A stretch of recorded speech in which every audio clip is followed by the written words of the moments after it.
Hace bastante que no lo agarro. Claro, por ahí la gente en cardio tiene mucho de dolor de... Bueno, igual les va a servir si lo ven torácico. Yo me acuerdo que lo había visto de ahí, está lindo. Igual en el Muni, para lo que es injuria, está re completo. Bueno. Yo soy muy aburrida, mía, por eso. Sí. Con los chicos todos estudiamos de la Argente, o sea, algunos temas hemos visto del Muni, pero no poco y nada. Claro, no, yo particularmente del Muni, después para defensa sí agarré el Argente.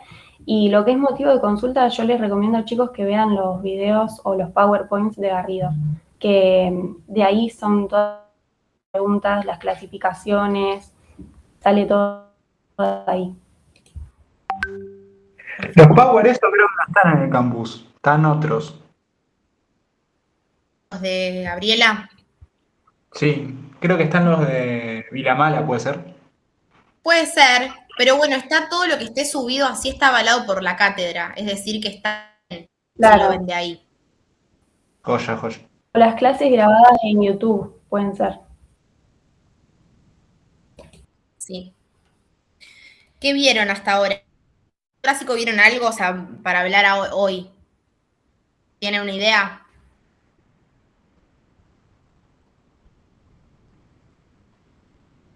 Yo Le vimos todo vi más. aparato cardiovascular normal. Un No. poco Yo muy. Bueno, no importa, lo vamos a encarar desde lo básico y después ustedes de última profundizan un poco, pero lo vamos a ver. Arranco así no se hace tan tarde. Acá.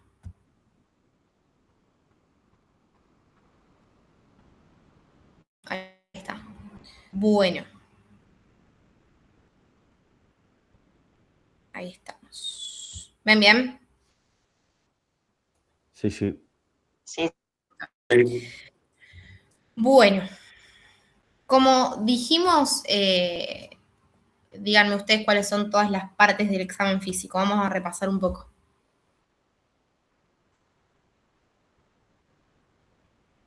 Ya la primera la tienen ahí. La pueden leer. Sí. Percusión, articulación. Perfecto. Lo primero que tenemos es la inspección. Quiero que ustedes me digan qué van a inspeccionar en tórax. Estamos con cardiovascular. Así que para tórax, cardiovascular y para respiratorio es lo mismo. La forma. Bien, la forma. ¿Qué más? La forma, pero la simetría. La simetría de ambos hemitórax está bien. ¿Qué más? Muchas cosas son, ¿eh? Arranquen a tirar lo que les parezca. ¿Encuentra hundido el tórax por el síndrome del pectorum excavatum? Eso serían las formas del tórax, que ahora las vamos a ver. Perfecto, sí. Sí, pero ahí también entraría que vos decís depresiones o abultamientos de tórax. Bien, ¿qué más? Sí, pero son de alguna cicatriz. Perfecto, si hay alguna cicatriz. Y a ver, eso en relación a la cicatriz, ¿qué es lo primero que van a ver? Lo tienen que ver para el parcial, además. ¿Qué van a mirar? Lo primero que vos ves del cuerpo humano, o sea, no hay otra cosa que veas antes que eso. La piel. La piel, la coloración de la piel. De ahí las cicatrices. Perfecto. ¿Qué más?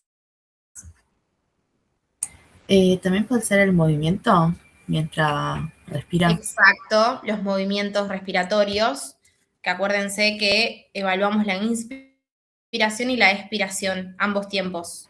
Perfecto. Y en la inspección, ¿qué podíamos hacer del tórax en relación a esto? Para que voy a aceptar a otro que... ¿Qué más podés evaluar en la inspección? Que lo vimos, la primer clase. Profe, perdón, una pregunta. Una ingurgitación yugular, por ejemplo, para una insuficiencia cardíaca, ¿cuenta como inspección aunque sea el Sí, cuello? sí, perfecto, también. También la irritación yugular. O sea, los vasos de cuello, específicamente la yugular, bien. Eso también.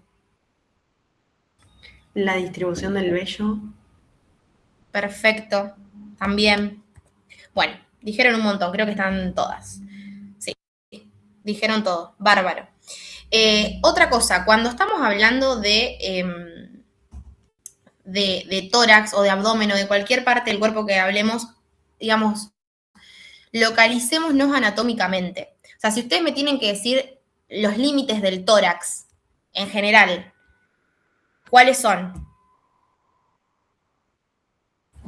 ¿Dónde empieza y dónde termina? Claro. ¿Cuál es el límite superior, cuál es el límite inferior? El límite superior el cuello y el inferior el abdomen. No, Un poquito más anatómico. específico. Diafragma, Más anatómico. inferior el diafragma y superiormente el opérculo torácico. Perfecto. Bien. Y por afuera, ¿cómo te aseguras vos de dividirlo? ¿Cómo sabes dónde está el diafragma mirándola a la persona? Y el diafragma llega hasta donde terminan las costillas, más Entonces, ¿qué referencia usás? La parrilla costal. Reborde. Bien. o menos. El reborde. Reborde El costal. reborde costal. Ah, claro. ¿Y arriba? La ¿Límite superior? clavícula. Bien. Las clavículas. La línea clavicular. Perfecto, perfecto. Eso es re importante para saber qué es lo que estamos evaluando y dentro de qué parámetros nos encontramos. Si bien, como dijo el compañero, o sea, la ingurgitación yugular la vemos en el cuello y forma parte del examen físico cardiovascular, cuando estamos evaluando tórax, delimitemos, o abdomen, delimitemos dónde estamos situados, ¿sí? Como cuando en los pulsos teníamos que identificar anatómicamente el reparo anatómico, lo mismo. ¿Cómo es un tórax normal? Si me tienen que decir cómo es un tórax normal, ¿qué me dirían? Forma de cono truncado. Perfecto. ¿Y qué otra cosa evaluás?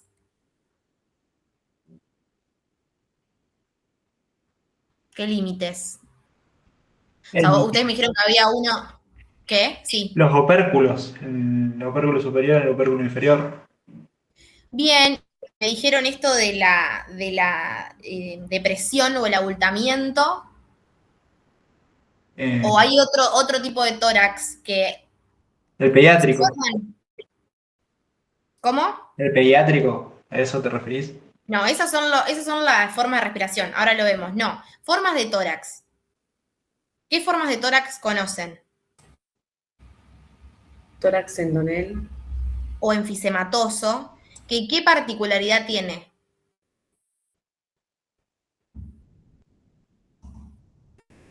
Te lo dice la palabra.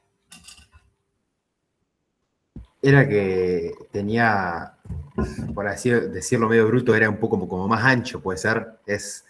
Claro, pero la palabra. ¿cómo era el ancho? ¿Está bien? ¿Qué ángulo estaba, digamos, aumentado? El diámetro anteroposterior. El anteroposterior.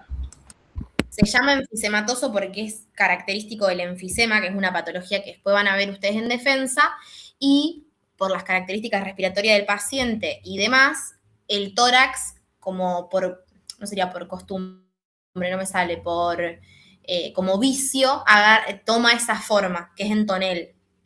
Bien. Siempre vamos a ver el ángulo, digamos, o sea, los límites anteroposteriores y transversales. Y las estructuras anatómicas. ¿Cuál es la estructura anatómica que puede protruir o deprimirse, digamos, en el tórax, en la parte anterior? El esternón. Y específicamente, si por ejemplo, si tenemos una protrusión, ¿de qué parte anatómica del esternón es? ¿Se acuerdan las partes del esternón? Puede ser el manubrio esternal. Más abajo. El cuerpo. Más abajo, la última parte del esternón. Apéndices. Perfecto. Eso generalmente es lo que uno palpa cuando está protruido, ¿sí? Tenemos el pectum excavatum, que es cuando está deprimido hacia adentro,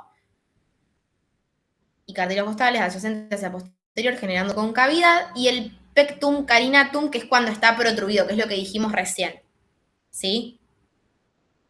Bien. Y que lo hablamos recién, ¿cuál es? El enfisematoso. El enfisematoso. Fíjense cómo está aumentado el ángulo anteroposterior. Bien. Bueno, acá es un poco más de anatomía. Está. Yo esto lo presentó Lía y yo no lo voy viendo con ustedes. Otra cosa a tener en cuenta.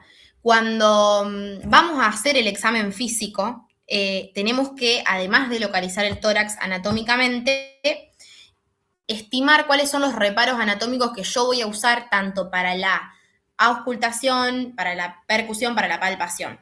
Tanto para respiratorio como para cardio, nosotros vamos a empezar a hacer el examen físico desde el segundo espacio intercostal. Y para eso tenemos que identificar una estructura. ¿Cuál les parece que es? Está marcada ahí con un punto. Es fácil. El ángulo de Lewis. El ángulo de Lewis. Nos vamos a ir hacia la derecha o izquierda, respectivamente, el lado que estemos por evaluar. Vamos a irnos en línea recta, después lo hacemos en la clase. Por el ángulo de Lewis, descendemos, digamos, sobre la costilla y ahí vamos a encontrar el segundo espacio intercostal. ¿Sí? Si se tocan, identifíquense ahora que estamos viendo esto, identifíquense el ángulo de Lewis, vayan hacia un lado que quieran, ahí van a encontrar la costilla y si descienden van a ver que tienen el segundo espacio intercostal. Entonces, nosotros localizando esto podemos empezar con el examen físico y no estar percutiendo y palpando cualquier estructura. ¿Se entendió? ¿Se entendió? Sí. Bueno. Otra cosa que tenemos que tener en cuenta son las líneas del tórax, porque cuando vayamos a identificar los focos cardíacos, que ahora lo vamos a ver, los tenemos que ubicar en un lugar particular. Entonces, acá están dibujadas las líneas, digamos, paraesternal, las líneas medio clavicular y la línea que pasa por el medio del esternón. Nosotros la que más vamos a usar van a ser las paraesternales, las medioclaviculares o hemiclaviculares y las axilares que están ahí, ¿sí? La axilar anterior, la axilar media y la axilar posterior. Esto es importante también, o sea, para cardio más que nada vamos a usar estas que son las anteriores, pero en respi, cuando veamos respi, ustedes saben que tienen que auscultar, o se imaginarán, pues no lo vieron, pero que tienen que auscultar todo el tórax, no solamente la parte anterior. O sea, van a auscultar anterior, lateral y posterior. Y hay algunos ruidos que se escuchan mejor en la línea axilar anterior, por ejemplo, o en la hemiclavicular. Entonces es importante identificar estas líneas, ¿sí? ¿Lo habían visto a esto? Sí, el año pasado también los vimos. Ah, lo vieron. Vimos Bueno, tórax. bárbaro. Entonces, identificamos las líneas, tanto anteriores como axilares. Y esto que decían hoy, alguien dijo la respiración, o sea, las formas de la respiración, me dijo algo abdominal. O sea, cuando vamos a ver los movimientos respiratorios, por ejemplo, no es lo mismo buscarlo en la mujer que en el hombre que en un niño. ¿Se acuerdan cómo son esas respiraciones, por ejemplo, en el bebé, en un niño? ¿Cómo es la respiración? ¿Cómo son los movimientos abdominales? Más abdominal. Bien, en la mujer, No sé si era más, no es más abdominal, pero es más para abajo también que del hombre. ¿y cómo les parece que es? ¿Cómo se dice? Diafragmático. Costo abdominal podría ser. Costo abdominal. Y en el hombre,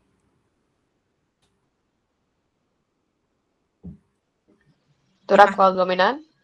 torácico. Torácico es baja. Bien. Entonces, en inspección quedó claro, ¿les quedó alguna duda? ¿Tienen algo para agregar que yo me estoy olvidando de inspección?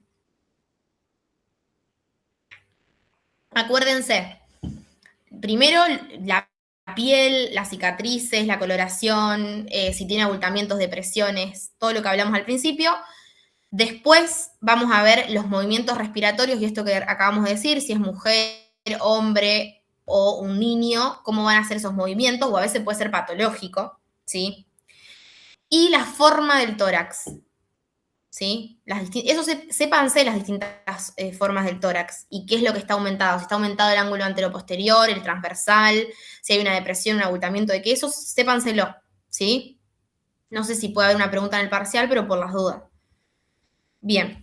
Reggie, con respecto a el pulso venoso yugular, ¿lo vieron en cabeza y cuello o No lo vimos tenés cabeza y en cuello. total?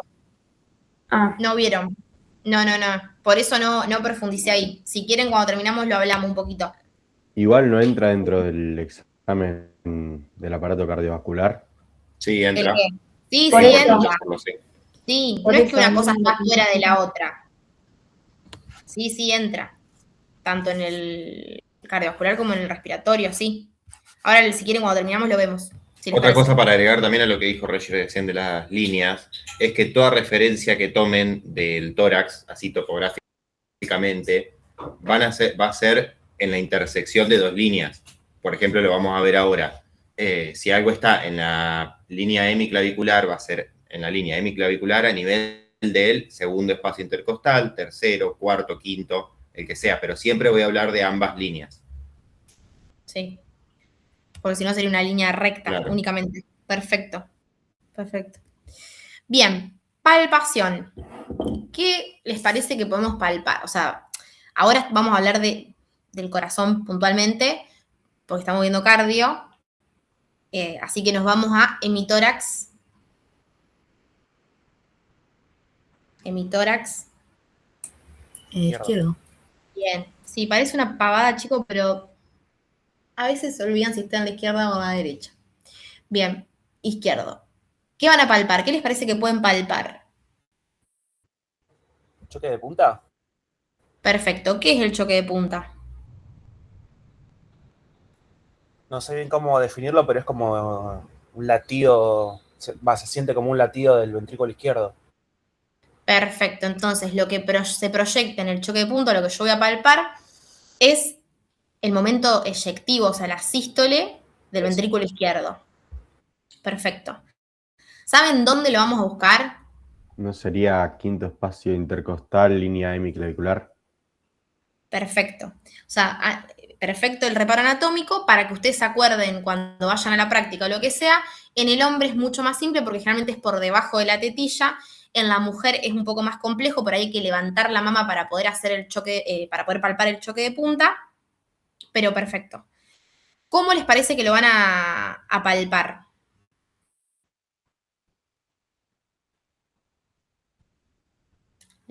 ¿Cómo sería la técnica? Acá La técnica. o sea, sí. ¿No sería, Se te pones apoya la mano sobre todo con, yo cuando lo hacía era con los dedos más que nada, que tiene un poco más como de sensibilidad.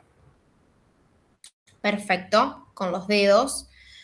A veces apoyamos toda la mano para localizarlo y después localizamos con los dedos. En alguna bibliografía pueden decir que lo hacen con el talón de la mano, pero está perfecto. ¿Para qué les parece que nos sirve el choque de punta? Localizar este foco puntual, o sea, esta estructura anatómica, porque vos estás localizando el ventrículo izquierdo. ¿Qué les parece? Para saber si, por ejemplo, hay algún, no sé, algún agrandamiento, por ejemplo, no sé, en una Perfecto. cardiomegalia, si está corrido, por así, desplazado, se puede sentir más Exactamente. abajo, más por otro lado. Exactamente, es para eso. Es para ver si está desplazado o no. El corazón, cuando aumenta de tamaño, lo hace como en gota. Entonces, si nosotros no lo encontramos al choque de punta en el quinto espacio intercostal, línea hemiclavicular, nos vamos a ir hacia las axilares, ¿sí? No hacia abajo, para que se acuerden, ¿sí? Es como el vaso cuando se agranda de tamaño lo hace en forma como cruzada, como oblicua, el corazón lo mismo. ¿Estamos? Pero es para eso, es para localizar el ventrículo izquierdo y en el caso de que haya una cardiomegalia, a partir de la clínica y del examen físico lo podemos hacer. Perfecto. Bueno, sobrecargas de volumen que también me van a dar cardiomegalias y sobrecargas de presión depende porque en sí la hipertrofia ventricular al principio no da cardiomegalias, pero bueno, está perfecto. Bien, de palpación no hay mucho más, ¿sí? Después tenemos los pulsos, que los vimos con signos vitales, que sería parte del examen físico cardiovascular también, los pulsos. Así que bueno, le sumaríamos eso. Bien, la percusión. ¿Qué van a usar para hacer la percusión? ¿Cómo sería la maniobra? Se usan Ahí dos arriba. dedos. Bueno, ahí lo dice, pero. Está bien. Se usan dos dedos, el índice y el. No me sale el nombre del otro. Y es el fuck you, pero no es el fuck you. Bien. Mayor. El mayor. Y se golpea a nivel de la segunda falange o llegando casi a las uñas. Y depende de dónde golpees, va a tener distintos ruidos. Bien, ¿y cómo se llaman esos dedos que van apoyados sobre la superficie? ¿Se acuerdan? ¿El percutor y el plexímetro era? Claro, percutor, ¿cuál sería? El que golpea. El que golpea. Y los otros son los plexímetros, perfecto. Bien, acuérdense, después lo vamos a practicar a esto, pero es re importante porque suena distinto según la técnica. Lo que hay que hacer es como dejar caer la muñeca arriba de los plexímetros. No hacer esto, porque si ustedes, no sé, ¿ustedes me ven o no? ¿Me están viendo? Sí. Ah. Porque si ustedes hacen esto, es como que están haciendo la fuerza con el brazo. Ustedes lo que tienen que hacer, después practíquenlo, o sea, practíquenselo ustedes o a alguien que tengan ahí. Tienen que como dejar caer, tipo, la muñeca arriba del plexímetro, ¿sí? Después vamos a estudiar bien los distintos ruidos que escuchamos. Bien. ¿Por dónde vamos a arrancar anatómicamente en el tórax? ¿Por dónde van a arrancar a percutir? En el segundo espacio intercostal izquierdo es. Perfecto. Como localizamos hoy, el segundo espacio intercostal y van a descender. Espacio intercostal por espacio intercostal. ¿Hasta dónde? En tórax.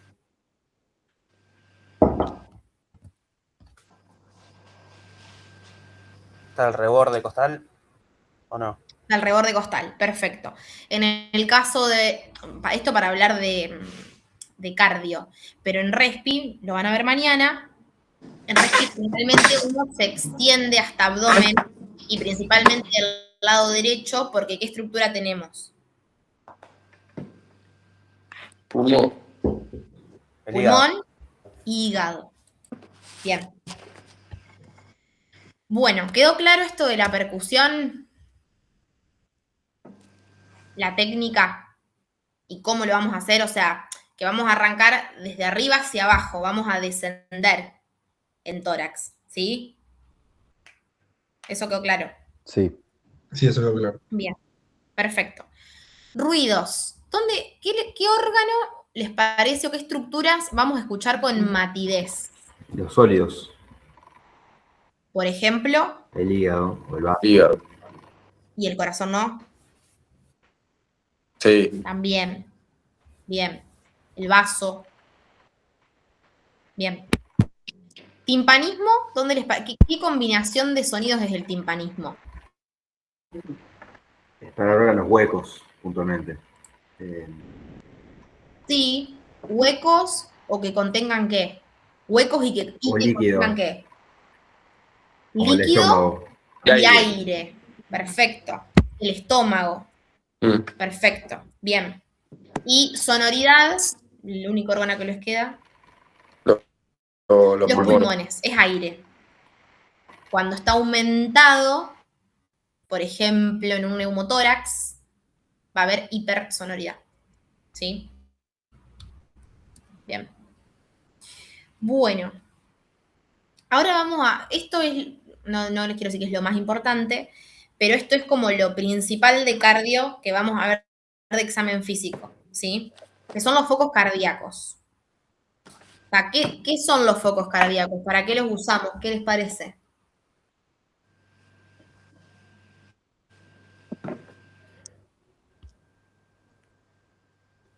Para evaluar las diferentes partes o compartimentos del corazón. Bien. Esto se los voy a preguntar en serio. ¿Cómo está formado el corazón? Por 4 cámaras. Bien. Do ventrículo, do aurículo. Bien. Y si ustedes me tienen que decir el recorrido de la sangre adentro del corazón. O sea, yo quiero que me digan, de acá va acá, de acá va acá, de acá va acá, hasta que sale por la aorta. Quiero que me digan todo ese recorrido.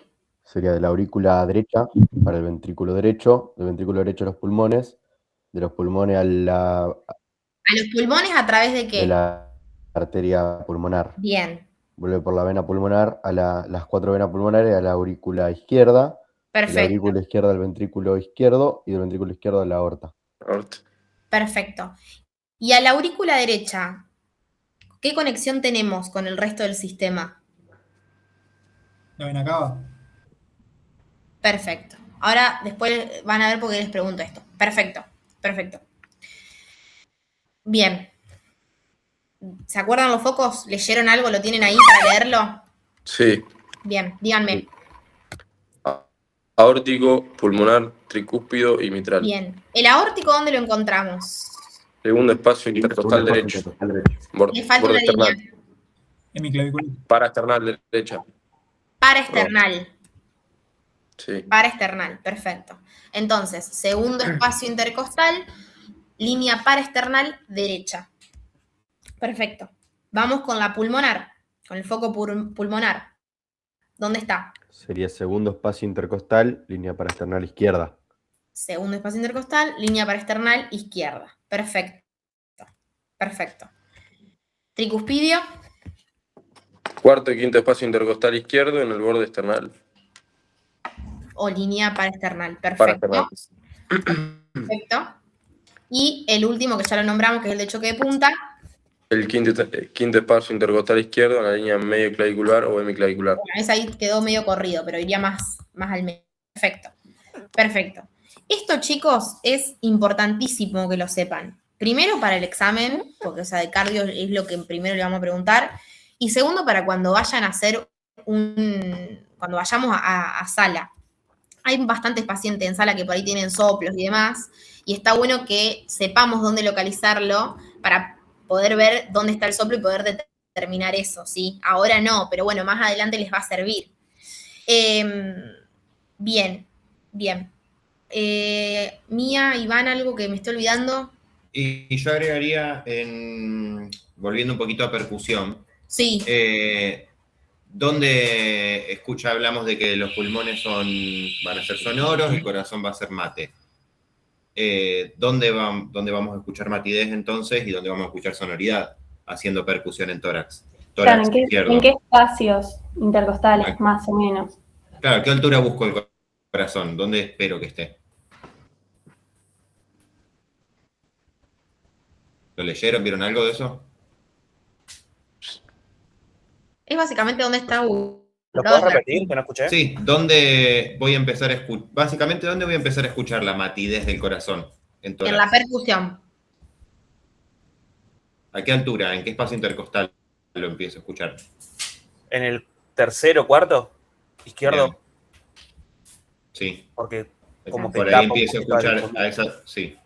En el tercero por ahí escucho una submatidez. En el cuarto ya escucho la matidez. Bien. Y si bajo un poquito más, ¿saben qué escucho? Si sigo bajando del lado izquierdo. Estómago. No lo tienen que saber. Bien. Sí. Bárbaro. Bien. Bien. Y del lado derecho, o sea, ¿qué escucharían? Arrancan el segundo espacio intercostal. Sonoridad. Sonoridad. ¿Hasta dónde?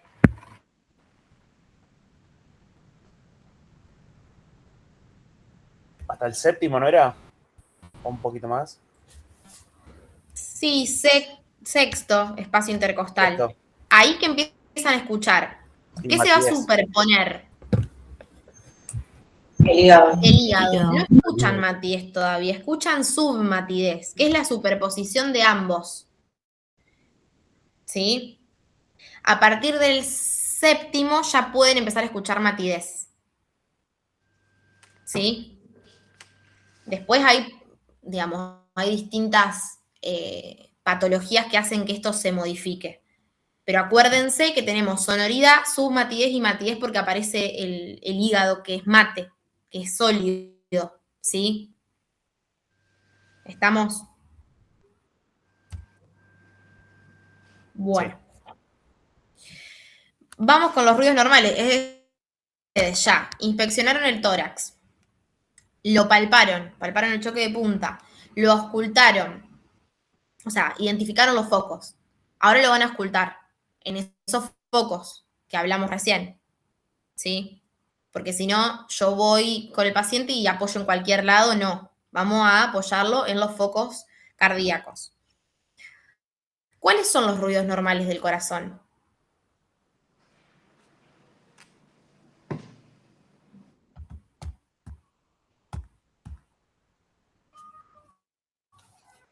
R1 y R2. Claro. Claro, dos ruidos. Bluetooth. Dos ruidos con normalidad. ¿Qué significa cada uno de esos ruidos? ¿Qué indican? ¿Qué indica R1? ¿Qué indica R2? El comienzo de la sístole ventricular R1 y R2 el final. Que se va a Sístole aparecer de válvulas. Sí, pediátrica. Bien. Perfecto. Entonces, con normalidad nosotros vamos a escuchar R1 y R2. Esto ya lo hablamos. ¿Cómo uno puede, auscultando, identificar el R1? Antes, igual, capaz, podemos preguntar cómo se compone cada ruido. O sea, el R1 sí significa el comienzo de la sístole o el final de la diástole. ¿Por qué ocurre? Por el cierre de la válvula auriculoventricular, mitral y el tricúspide. Claro. Bien. ¿Y el R2? Cierre de válvulas sigmoides, aórtica y pulmonar. Perfecto. Perfecto. Bien. Bien, bien. Bueno. Entonces, el R1, ¿cómo lo identificábamos? Porque era más grave y prolongado, más largo. Y pero solo auscultando. Tenemos que hacer acompañamiento. También con el. ¿Cómo? Porque O sea, va cronológicamente con el latido carotideo. Claro, con el pulso radial también lo podemos medir. Con el pulso, chicos, que es lo más fácil. Que coincida, claro. Que coincida ese ruido con el pulso. Ahí ustedes pueden identificar que es el R1, porque sería la sístole. Perfecto. Y la sístole, ¿dónde está ahí puesto? Pero es lógica, ¿dónde lo vamos a escuchar mejor?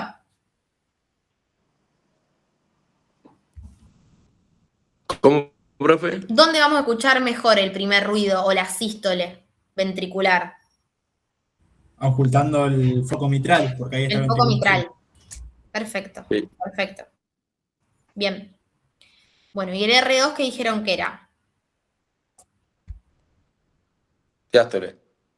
Perfecto. ¿Y estructuralmente, anatómicamente? Era cierre de la válvula sigmoidea, aórtica y pulmonar, entonces el foco tricúspide. O, está bien, está bien. La aórtica pulmonar también puede ser. Okay. Y ahora, lo que vamos a ver, que por eso yo les preguntaba las estructuras del corazón y si sabían cómo era el recorrido de la sangre, se lo acordaban y lo repasamos, es porque el R2 puede sufrir una modificación, digamos. O podemos escuchar un, entre comillas, tercer ruido que no es un tercer ruido. ¿Leyeron algo de eso? ¿Era el coso de galope, puede ser? Eso No. es patológico. Esto que les digo yo no es patológico.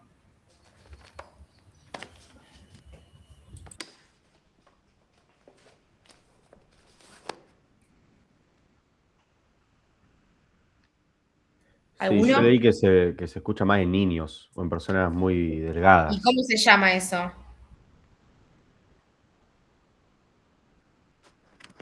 O sea, el R1 es la sístole. Y dijimos que era... ¿Qué era? Vamos a repetir todo.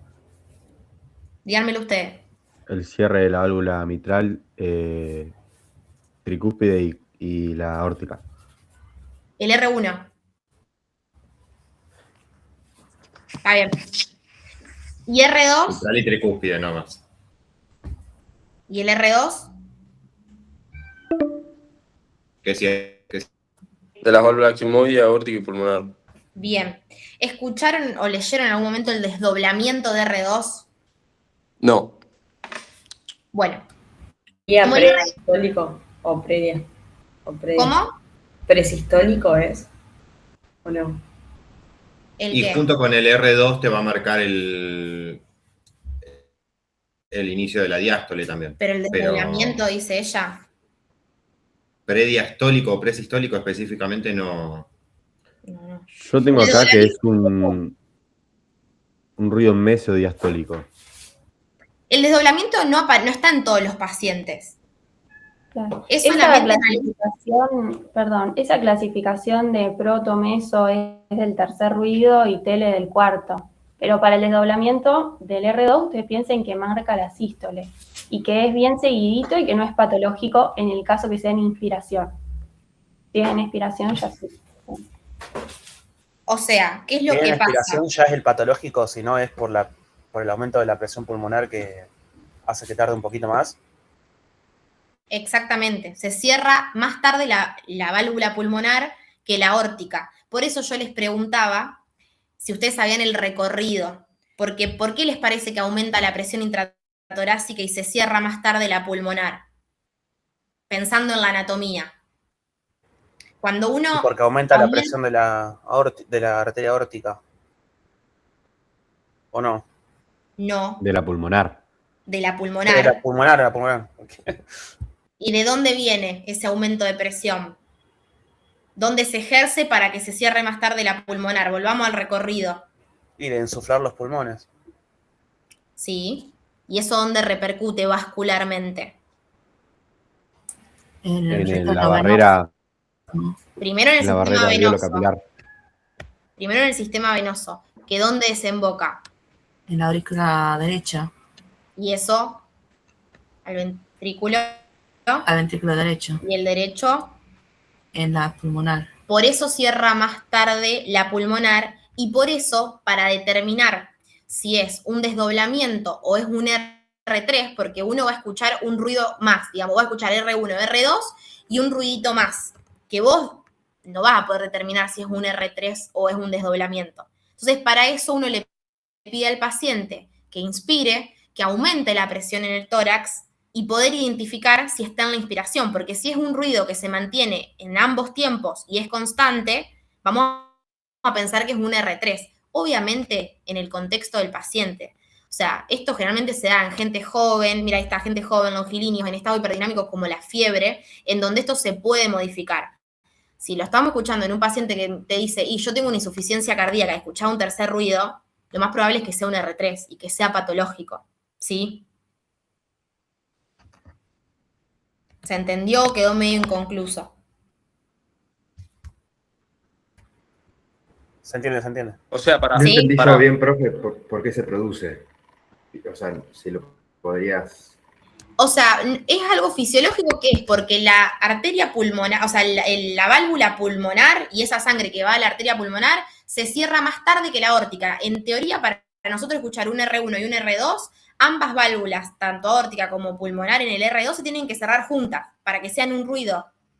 Si fisiológicamente la aórtica cierra antes y la pulmonar cierra después, escuchamos el desdoblamiento de R2, ¿sí?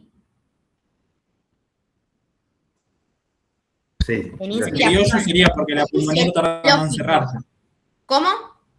En criollo sería porque mientras estamos escuchando el R2 normal, digamos, Sí. en común, tarda más en cerrarse la pulmonar. La pulmonar, fisiológicamente, porque hay un aumento de la presión venosa fisiológica, no patológica, que hace que se cierre un poquito, nada, no es ni un segundo después que la aórtica.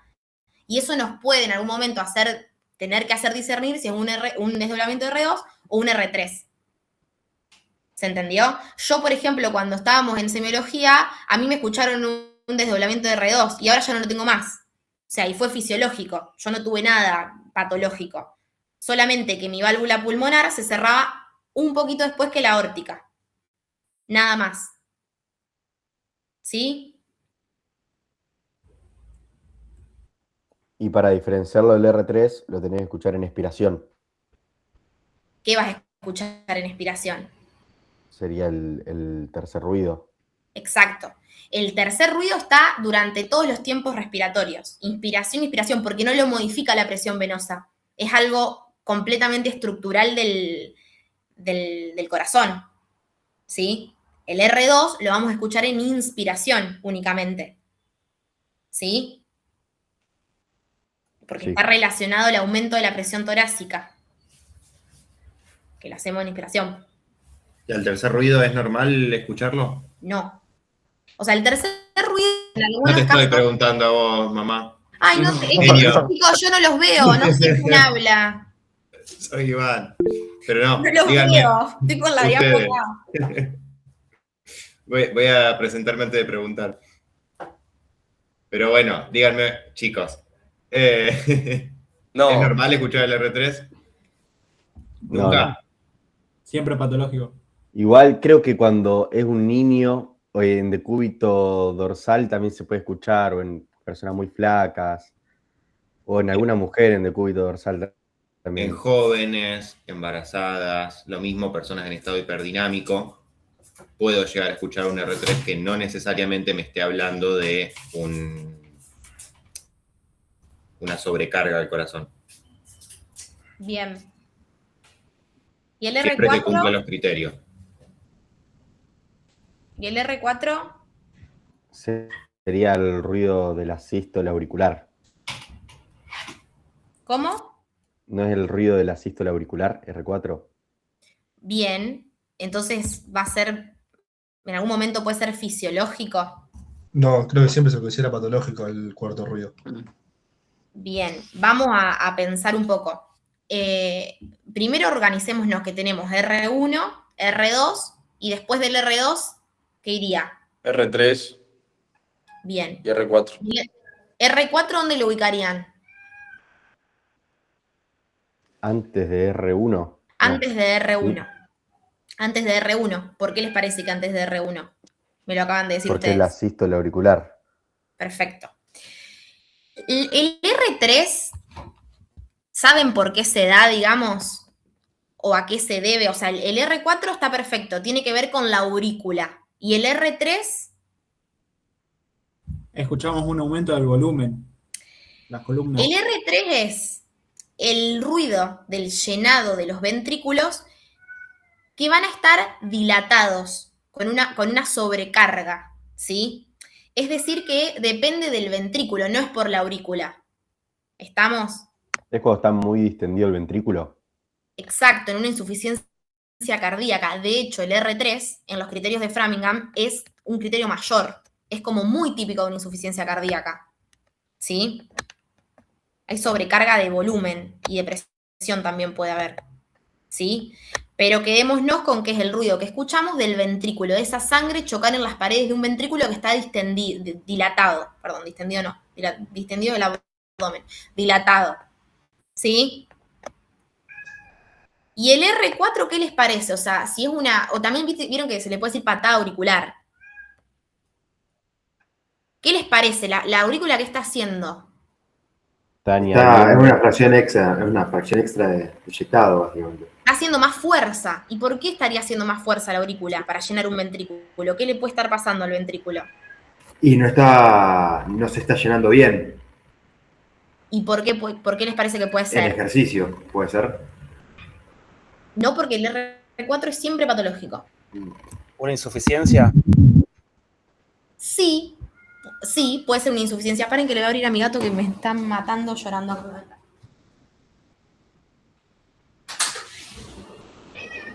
Sí.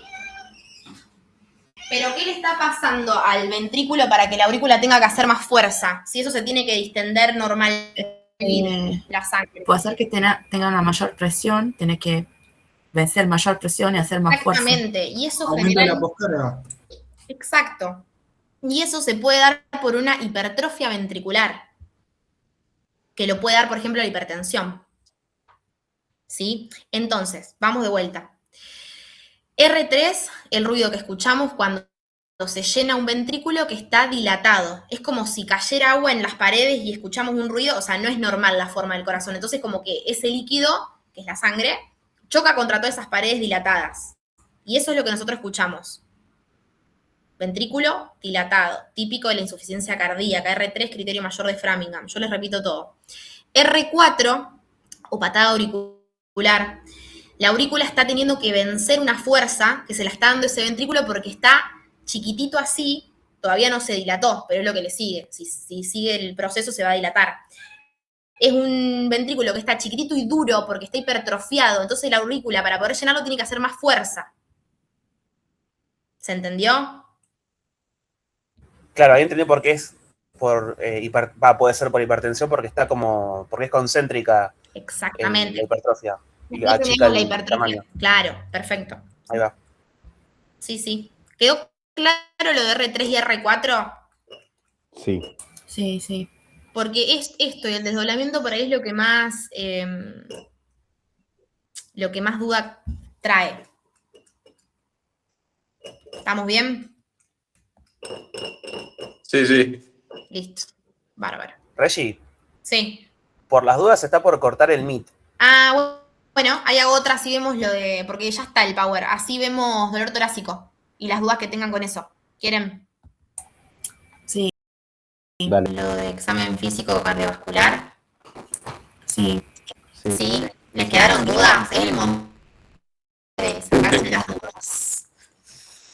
De lo que haya quedado, si no quedó claro algo de lo último que por ahí lo volvemos a ver. Tengo una pregunta, Reggie. Por ahí medio abstracto. ¿Escuchan esos R3 y R4? Perdón, el R3 no, el que es patológico. ¿El R4? Sí. O sea, partamos de lo normal, R1. Sí, Si vos vas ocultando e identificando el R1 y previo a ese R1 escuchás otro ruido, lo más probable es que sea un R4. Difícil, y solamente por el sonido de los ruidos identificar si es un R1, un R2, un R3, un R4. Te diría que es casi imposible. ¿Sí? Por eso insisto tanto con identificar el R1 y a partir de eso ustedes ver si hay otro ruido. Más allá de esto que hablamos, o sea, tenemos estudios complementarios hoy en día, gracias a Dios, que nos dejan ver, por ejemplo, si hay una sobrecarga de volumen y confirmar si es un R3, si estamos escuchando bien, o sea, sí. A veces es mucha teoría lo que nosotros charlamos acá y capaz que después yo, no sé, vamos a sala, hay una insuficiencia cardíaca que ustedes me dicen, yo no escucho ni un R3, ¿viste? Me pasó, por eso te preguntaba. Y por eso. Nos decían, bueno, esta persona tiene esto y me recostó. Está bien, fui con el lente. Después la práctica no es tan fácil. Claro. Todo. Pero bueno, lo tenemos que hablar. En algunos pacientes se escucharán más que en otros. Ojalá podamos ver algún soplo, escuchar algún soplo o alguna insuficiencia cardíaca que tenga clínica, así podemos como poner en práctica todo esto. Ojalá que sí. ¿Y en un electro se ve graficado? ¿El R3 y el R4? Sí, la sobrecarga de volumen, la hipertrofia ventricular, sí. Eso hay patrones específicos de electro que no lo tienen que saber ahora, ni ahí, que sí, que te permiten identificarse de una sobrecarga de volumen o una hipertrofia ventricular. O una isquemia en un infarto del super-CT, por ejemplo. Generalmente la modificación del QRS te habla un poco de eso, pero bueno, no importa, no lo tienen que saber ahora. Pero sí, se puede identificar así y lo que mejor hay hoy, digamos, y más rápido es el ecocardio, que se puede hacer hasta al lado de la cama del paciente. Ahí podemos ver las estructuras, las válvulas, la función de llenado, las presiones, los diámetros de las paredes, un montón de cosas que, bueno, te completan el diagnóstico, además de la clínica. Sí. Bueno, estamos todos, me parece. Vamos a hablar un poco de dolor torácico. ¿Quieren? No tengo power para esto, así que van a tener que anotar algunas cositas que les diga. Cuéntenme, a ver, ¿ustedes qué les parece que es el dolor torácico? ¿Cómo lo clasificarían? Si tienen ahí las hojas y demás, leanlo, no hay drama, vamos charlándolo un poco. había entre los dolores torácicos, estaba el dolor por isquemia miocárdica, en la esquina del pecho. Bien. Vale. Vamos primero a clasificarlos en grandes rasgos. Lo que vos me estás diciendo es de qué origen. ¿De qué sistema? Yo no sé si es vincular, me aburrí la gente no tengo definición de dolor torácico, de la pared torácica y de las vísceras torácicas. Está bien. Yo se los voy a más o menos resumir a grandes rasgos como yo lo he estudiado, y si quieren ustedes me cuentan otras clasificaciones porque por ahí yo no me las acuerdo, ¿sí? A mí me parece que lo más fácil para clasificar es en cardiovascular y no cardiovascular. Y dentro del cardiovascular, en isquémico y no isquémico, porque eso modifica las características del dolor, ¿sí? O sea, isquémico estamos hablando de un infarto agudo de miocardio que tiene una obstrucción de más del 80% de una arteria, ¿sí? Y que me da una clínica específica. Y el no isquémico puede ser también cardíaco, pero no estamos hablando de un infarto per se, ¿sí? ¿Vamos con eso? Ok. Bien. Vamos primero, ahora vamos a hablar bien de infarto, de angina de pecho y demás, que eso lo tienen que saber, que para mí es lo que les van a preguntar en el parcial, me parece. Vamos a los no cardiovasculares, ¿sí? Porque, por ejemplo, a ustedes les va a llegar un paciente, a la guardia cuando van guardia, un paciente con dolor de pecho. Y ustedes lo primero que tienen que averiguar, o por lo menos con la anamnesis discernir, es si, más allá del sexo del paciente, la edad del paciente, los antecedentes, que es lo primero que, por ejemplo, uno en la guardia pregunta, estamos hablando de una urgencia, por ejemplo, si hipertenso, diabético, si tiene un antecedente familiar, no sé, el padre, qué sé yo, falleció a los 55 años porque tuvo un infarto. Ustedes tienen que discernir entre si es cardiovascular o no cardiovascular, ¿sí? Porque el dolor de pecho te lo puede dar, ¿qué te lo puede dar algo que no sea cardiovascular? ¿Psicógeno puede ser? ¿Cómo? ¿Psicógeno puede ser? Psicógeno puede ser una crisis de histeria, ansiedad, ataque de pánico. Psicógeno puede ser. Pulmonar, ¿qué podría ser? ¿Qué va a ser lo primero que van a pensar, digamos, o descartar? Una neumonía. Una neumonía. ¿Qué más? Un poco más difícil, digamos. Tuberculosis, no sé. Sí, sí, alguna infección respiratoria, sí. Un neumotórax. El aire entre las pleuras, eso lo vamos a ver en defensa, pero el neumotórax también.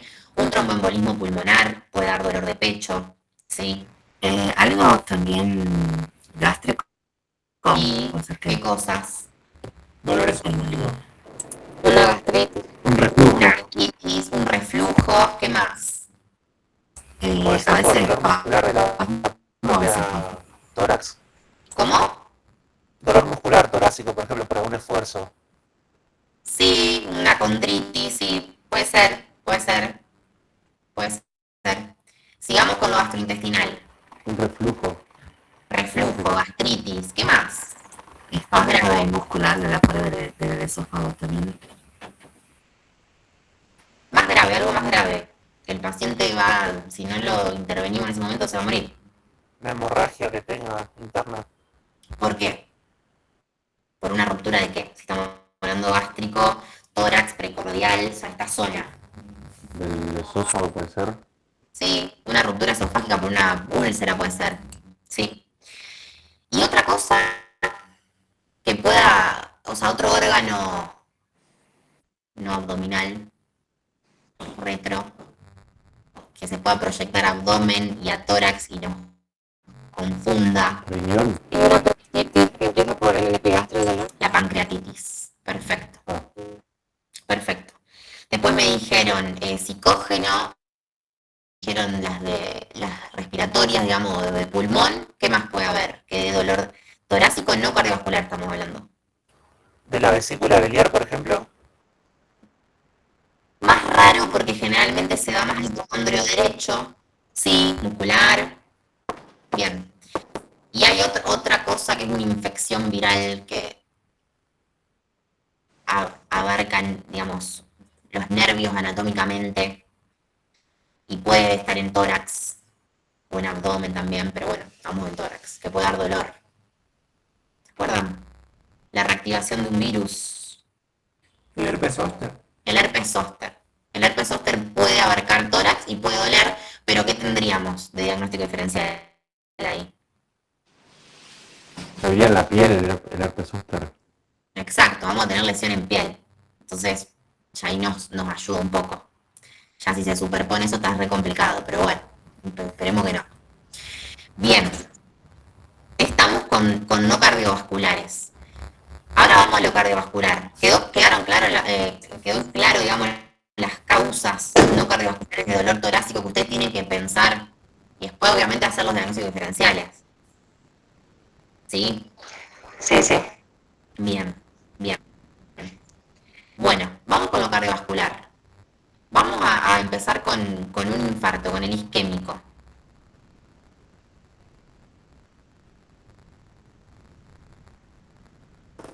O sea, si yo digo un infarto, un IAM, pues tenemos el IAM y otro evento isquémico teníamos, que puede ser agudo o crónico, no importa, previo al infarto. Hipoxia. Pero sí, pero ¿cómo lo llamamos? El infarto es cuando ya está más del 80% obstruido. Y tenemos una modificación. La angina de pecho. La angina de pecho. ¿Cómo diferenciamos nosotros? Porque esto es lo más importante de discernir. Si es una angina de pecho o si es un infarto. ¿Sí? Hay distintas características que tienen uno y otro. ¿Ustedes vieron un dato? Los trastornos, isquemia, infarto, o todavía no. Si lo vieron, tienen que verlo acá. ¿En Anatopato vieron ustedes todo eso o no? ¿O me equivoco? ¿O todavía no lo vieron? Sí. Ah, acá. Bueno. Sí, a ver, el infarto, el IAM es lo más grave, entonces. Vamos a empezar. Lo que primero tienen que digamos, discernir entre uno y otro es el tiempo que hace que el paciente tiene este dolor. ¿Sí? El del infarto, ¿cuánto dura? O sea, les dice que hace 1 hora que está con el dolor. ¿Es una angina de pecho? No, es un infarto. El infarto dura más de 30 minutos y la angina de pecho no suele durar más de 10 minutos, ¿sí? Anatómicamente, vamos a ubicarnos. En el infarto, les repito, hay más del 80% de la obstrucción de la arteria coronaria, ¿sí? De cualquiera sea de las coronarias. Y en la angina de pecho, esa obstrucción o es por un accidente de placa y se desobstruye solo, o no llega a comprometer un 80% de la circulación coronaria, de esa arteria, ¿sí? Entonces, ¿cuándo les parece que el corazón va a tener más necesidad? ¿En qué momento físico de la persona? El ejercicio. Esfuerzo intenso, digamos. ¿Cómo? Esfuerzo intenso. Exacto. Entonces, en la angina, si bien la obstrucción no es completa, o sea, capaz que es del 50%, si ese paciente que tiene ya una obstrucción en la coronaria empieza a hacer un esfuerzo, empieza a hacer una actividad, el corazón va a necesitar más sangre y esa sangre le va a costar más llegar al territorio, no sé, por ejemplo, del ápex del ventrículo izquierdo. ¿Sí? Y eso le va a generar el síntoma, que es el dolor de pecho. ¿Sí? Pero ¿qué pasa? Cuando el paciente deja de hacer ese esfuerzo, el dolor cede. Entonces, la primera característica que tiene la angina de pecho es que es un dolor que dura menos de 10 minutos, que aparece con el esfuerzo y cede con el reposo, o en algunos casos cuando el paciente ya se conoce que tiene esa angina de pecho, con la nitroglicerina, que es un fármaco que hasta ellos mismos se administran de forma sublingual. ¿Sí? Entonces, repetimos, angina de pecho, aparece en el esfuerzo, ¿sí? Que capaz para el paciente el esfuerzo antes era caminar 3 cuadras y ahora se modificó y es subir una escalera, ¿sí? Subir un piso de escalera. Dura menos de 10 minutos, generalmente, y cede, bueno, ya le dije, con el reposo. El dolor en sí va a ser el mismo, va a ser un dolor opresivo en el pecho, ¿sí? que puede irradiarse, pero la diferencia es que aparece con el esfuerzo. ¿El infarto aparece con el esfuerzo? No. Puede que no. ¿Cuándo aparece generalmente el infarto? O sea, ¿y en qué contexto? Reposo. Generalmente es en reposo, generalmente es cuando la persona recién se levanta y viene acompañado de otros síntomas. ¿Por qué cuando recién se levanta? Eso me había escuchado. Generalmente, o sea, por frecuencia es cuando el paciente recién se levanta. Es decir, que estuvo en reposo toda la noche. Entonces te hace pensar más en un infarto que en una angina. O el paciente no es que te dice, yo estuve haciendo actividades y me agarró el dolor. Se acaba de levantar, estuvo en reposo y tiene un infarto. ¿Sí? Entonces eso a vos ya te da una pauta de discernir entre una angina y un infarto y ponerle otra gravedad. ¿Sí? Vamos. Dura más de 30 minutos, generalmente, ¿sí? ¿Y qué más? ¿Cuáles son Falta de aire, esos? la disnea. Sí, muy frecuentemente tiene falta de aire. Acuérdense que está muy obstruida esa arteria. Intensidad del dolor. Bien. También puede ser que en el infarto no haya forma de cesar ese dolor que nosotros estamos sintiendo. En cambio, en la angina de pecho, hay, como es el esfuerzo, cuando vamos llegando al reposo, puede Exacto. bajar. ¿Con qué únicamente cede el infarto? Con analgésicos. Sí, ¿con qué? Pero algo muy fuerte. Morfina. Morfina. Solo con morfina. ¿Sí? Bien. ¿Qué otros síntomas acompañantes puede tener? Porque, a ver, recordemos que estamos en hipoflujo. ¿Sí? ¿Qué síntomas pueden acompañar a este? Porque a veces ustedes piensen que estaría buenísimo que el paciente a veces venga solo con, no, me duele el pecho, se me irradia a hombro y brazo izquierdo y me duele. Sí, pero a veces el paciente viene transpirado, vomitó. Sudor frío. Claro, tiene signos vasovagales de hipoflujo, ¿sí? El paciente capaz que viene transpirado, Pálido. vomitó y pálido, y vos le tomaste la presión y está altísima, porque además es hipertenso, ponele, tiene factores de riesgo, pero no te dice que tiene dolor de pecho, o es mínimo, y no te parece que sea un dolor típico. Entonces también estén atentos a esos signos y síntomas acompañantes, porque pueden estar y no estar el dolor de pecho tan típico como uno lo busca. ¿Qué es un dolor de pecho típico de infarto? ¿Qué buscan? ¿Qué le preguntan al paciente? Acuérdense de la Alicia Fredusa. ¿Qué le van a preguntar? Frecuencia, ritmo. Bien, o sea, ¿Cuándo apareció? Claro. cuando Sí, no, apareció, apareció. Localización. Si tiene antecedentes, quizás. Si es simétrico, no, si es de un lado de otro. si es de un lado o de otro, y cómo se lo van a preguntar, digamos, cómo es el dolor de pecho del infarto, de qué carácter. Opresivo.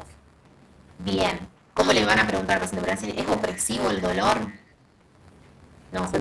Yo preguntaba si le pinchaba, si le apretaba, si le quemaba, Bien. si le iba para algún lado. Perfecto. ¿Cómo suele ser? Si usted me tiene que decir el infarto, ¿cómo es? ¿Qué siente el paciente? Le pisa un elefante encima. Perfecto, perfecto.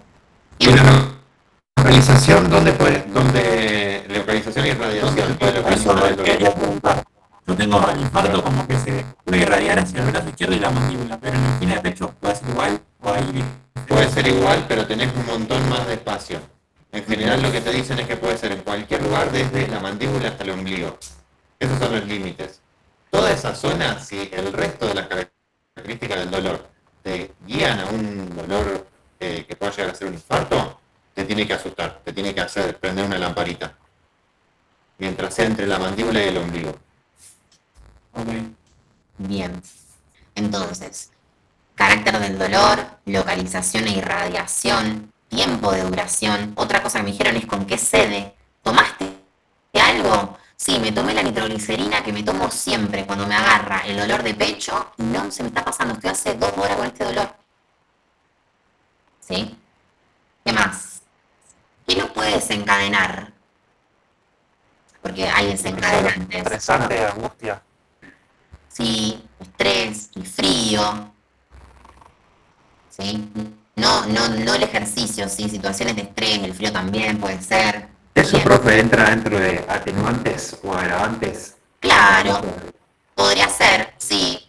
O también ahí le podrías preguntar si aumenta con alguna posición. No sé, te doy un ejemplo. El paciente tiene hipertensión y demás, no sé, pero viene con este dolor de pecho, que también se le irradia a brazo, pero por ejemplo, no sé, aumenta con la inspiración, la expiración, y cuando está derecho pasa. Ahí por ahí también pensate en una pericarditis, ¿viste? Como que diagnósticos diferenciales, ¿sí? Porque a veces capaz que el paciente tiene todo para tener un infarto y al final no tiene un infarto. Eso también puede ser.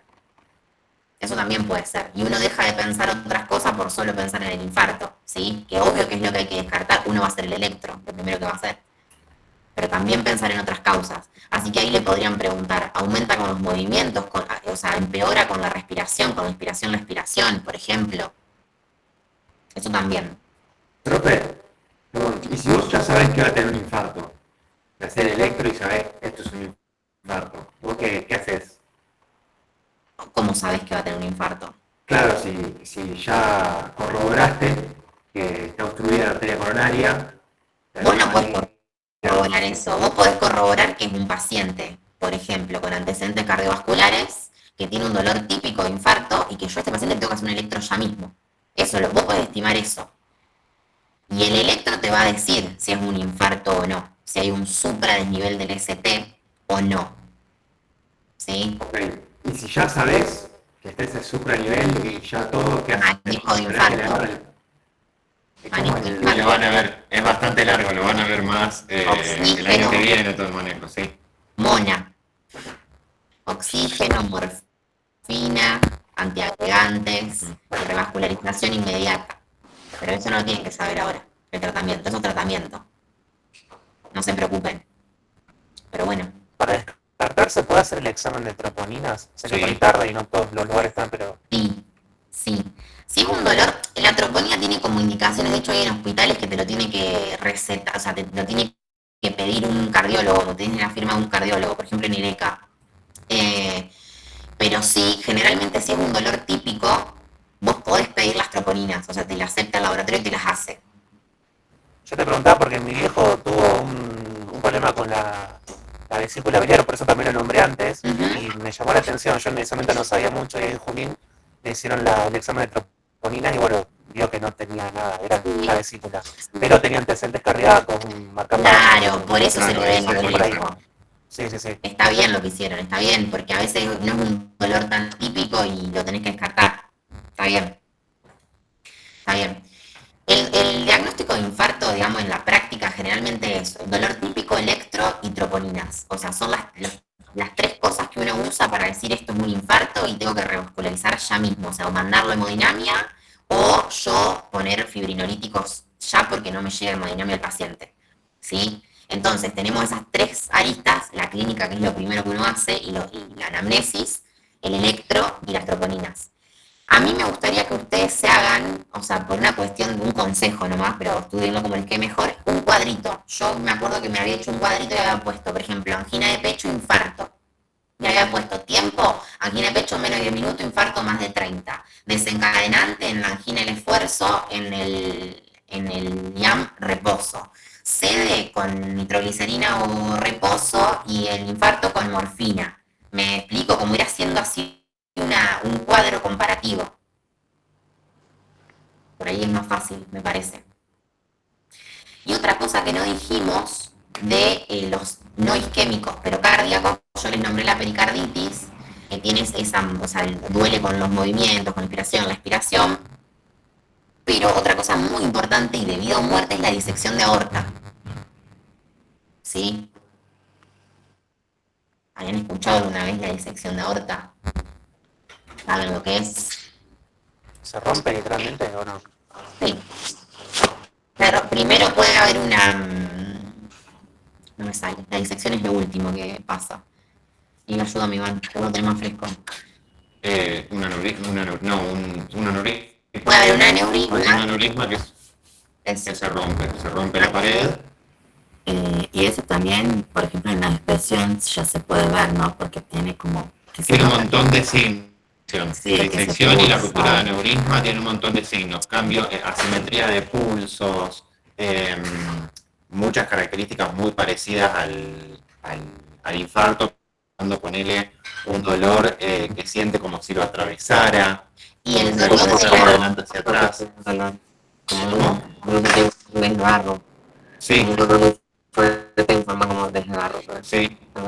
El dolor de la disección de aorta tiene una característica que da dolor de pecho, pero da dolor que se irradia hacia dorso y lumbar. Diagnóstico diferencial de dolor del lumbar. Porque se puede ir hasta lumbar y a veces se confunde con una lumbalgia y una disección. Igualmente una disección de aorta, chicos, se rompe la aorta. Es decir, imagínense la inestabilidad hemodinámica con la que va a llevar ese paciente. O sea, si vive... Sí, no tiene tanto porcentaje de sobrevida.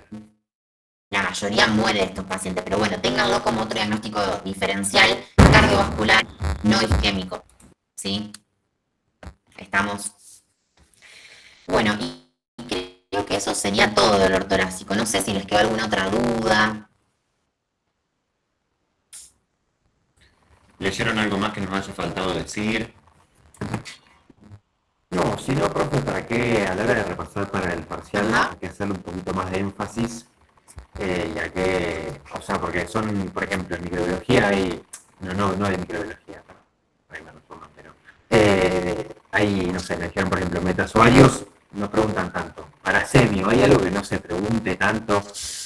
Ya sé que es todo importante, pero no. No, está bien. Miren, el tema de cianosis, yo particularmente les diría que solamente se estudien dónde vamos a buscar cianosis, en qué lugares, los valores para hablar de cianosis, ¿sí? El concepto, obviamente, conceptos de todos los síntomas que están nombrados, conceptos sí o sí. Sí. Y, por ejemplo, no me perdería un día estudiando un capítulo de cianosis. Yo, ¿entendés? Iría y focalizaría en esto, me leería un capítulo de dolor torácico. Eso sí, les diría que sí, porque no sé qué preguntas puede haber.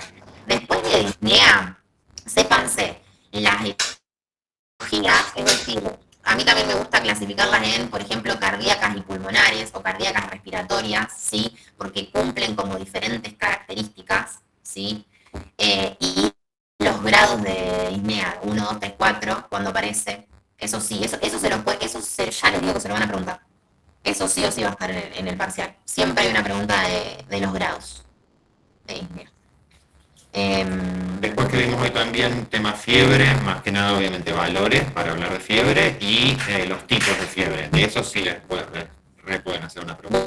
Los patrones. Los patrones de fiebre. Y estudiense, o sea, a ver, después en la práctica, yo la verdad les soy sincera, yo no me acuerdo de los patrones de fiebre, sí que hay algunas patologías que aparecen otras es constante, eso sí, pero no me acuerdo cómo es. También de fiebre. O sea, Sí, eso sí, apréndanse cómo es el eje, digamos, y cómo se activan, cómo las prostaglandinas actúan en el hipotálamo, cómo activan el mecanismo de la fiebre, la diferencia entre fiebre e hipertermia, que lo hablamos la otra vez. Eso sí, diferencia, causas de hipertermia, por ejemplo. Voy pensando mientras vamos hablando. No sé qué otros entran. Edema también. Edema preguntan bastante. Sí. Sí, edema, más que nada lo de Godet y fobia, esos signos de Godet. Sí, pero yo siento que de edema, ahora no me acuerdo cómo eran los parciales, pero para mí les van a preguntar más de anatomía patológica, todo lo que es el edema. Sí, van a preguntar más tema del tipo de edema, las características que tiene, que es mucho más de No sé si tanto de semiología. Para mí más de anatopato. Después, un tema que tienen, que eso sí les pueden preguntar, es tos y expectoración. Les pueden preguntar, ¿saben qué? Que eso me acuerdo que había preguntas como de las características de la expectoración. Si era, ¿se acuerdan que eran como distintas características? Bueno, si es mucosa, si era... Hemóptica, mucosa, como purulenta. La otra, la que era rosada, que era la del no me sale. Sí, la de lavado de carne. Esa. Eso sí se lo pueden preguntar también.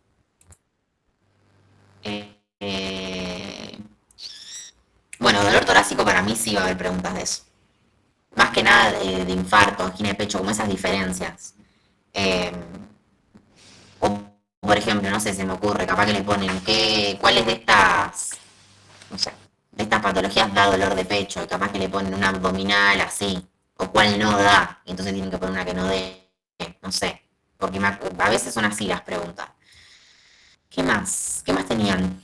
Creo que eso nomás. Ponele hipoxipoxemia, no sé si le tienen que meter tan profundo, al menos ahora para el parcial, a etiologías que son valores, algo más básico, y más que nada, lo que más les puedo llegar a preguntar sobre eso es diferencia entre hipoxia y hipoxemia. Claro. Sí. No, y no mucho más, chicos. Me parece que por lo menos de semio, después las otras cosas, la verdad que no sé. Siempre hay muchas de anatomía patológica. Siempre hay muchas de anatomía patológica. Eso sí. Y de historia clínica es el apuntecito de la cátedra. Eso sí preguntan. Las definiciones, por ejemplo, no sé qué significa noción de foco, o motivo de consulta, esas cosas también. O de a quién pertenece la historia clínica, si al paciente o al hospital, todas esas cosas las preguntan. Sí. ¿Tienen dudas de historia clínica? Seguramente ustedes ya leyeron, por más que no hayamos terminado de presentar, pero ¿tienen dudas? Tiene que estar el paciente para que ustedes lo vean. O sea, el paciente en decúbito dorsal a 45 grados de la cabecera de la cama levantada, ¿no? Y que las diferencias con el pulso arterial, por ejemplo, que el pulso venoso es una onda de volumen que se ve pero no se palpa. Algo que la diferencia, por ejemplo, de todos los otros pulsos arteriales, que vos los ves y los palpás. Después, bueno, con respecto a la respiración, el pulso venoso colapsa en inspiración y en expiración vuelve a aparecer, y que sigue la gravedad. Por ejemplo, si yo estoy parada, el pulso venoso se me va a ir por debajo de la clavícula. Y si estoy acostado, o sea, en el decúbito dorsal sin la cabecera de la cama levantada, se va a perder por la mandíbula. Todas las cosas son importantes. Y bueno, ¿y para qué sirve el pulso venoso? Porque es importante en el examen físico cardiovascular, porque nos ayuda a medir las presiones de la aurícula derecha. Es muy importante. Y tiene el porqué, forma parte del examen físico cardiovascular.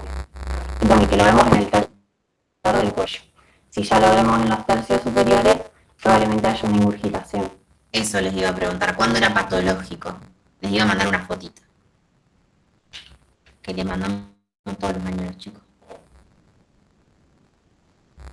Bien. Después van a ver cómo se mide el pulso venoso. Sí, Por las dudas, que el otro día me mostraron en el Muñagurria, por ahí en un momento empieza a volársela muchísimo con el pulso venoso, mostrarles gráficos y explicar las ondas del pulso venoso, qué sé yo, no se metan con todo eso, quédense con la alteración y y cómo medirlo, y no sé si mucho más. Y la diferencia esta entre, que les decía Mía, entre lo que es el pulso arterial y el pulso venoso, creo que hay un cuadro de hecho de Muñagurria que los compara, que está buenísimo, porque les pueden llegar a preguntar sobre eso. Sí, eso sí, y también lo que les pueden llegar a preguntar con respecto al gráfico es a qué hace referencia la onda A, que es a la sístole auricular. Esa onda sí. Y que precede, está antes que el R1, que va a coincidir con la onda de pulso del pulso venoso yugular, con la onda X, que sería una onda negativa. La onda A ver, esperen 2 segundos. No, eso igual no sé, me parece un montón. Que eso, El año pasado estaba la pregunta, por eso lo digo. No sé, chicos, yo no lo sé, lo de la onda ala y... Esa onda A es la sístole auricular. Eso solo nomás, el resto no. Pero esa pregunta estaba el año pasado. Después sí, digamos, ¿en qué se mide la presión venosa? ¿Saben eso? ¿En qué se mide la presión venosa? ¿En qué... ¿Qué unidad de medida se usa? Unidad de medida. No es Milímetros de agua. Centímetros de agua y más o menos el valor normal, sépanse, que no supera los 8 centímetros de agua, por ejemplo. Yo tengo una duda con otra cosa aparte. Ok.